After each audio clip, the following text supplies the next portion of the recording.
ଆୟ ବହିର୍ଭୂତ ସମ୍ପତ୍ତି ଠୁଳ ଅଭିଯୋଗରେ ଭିଜିଲାନ୍ସର ଭୁବନେଶ୍ୱର ଗ୍ରାମ୍ୟ ଉନ୍ନୟନ ମୁଖ୍ୟ ଯନ୍ତ୍ରୀ ବୈକୁଣ୍ଠ ନାଥ ଷଡ଼ଙ୍ଗୀଙ୍କ ଉପରେ ଅକସ୍ମାତ ରେଡ୍ କରିବା ପରେ ଏବେ ଛାନିଆ ହୋଇ ପଡ଼ିଛନ୍ତି ଦୁର୍ନୀତିଗ୍ରସ୍ତ ଅଧିକାରୀମାନେ।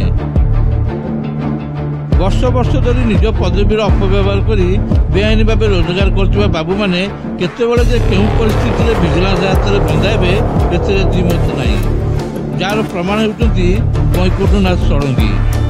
ଚାକିରି ସମୟ ଭିତରେ ବେଆଇନ ଭାବେ ଅର୍ଥ ଉପାର୍ଜନ କେତେ ଯେ ମହଙ୍ଗା ପଡ଼ିପାରେ ଏଥିରୁ ଏହା ପ୍ରମାଣିତ ହୋଇଛି।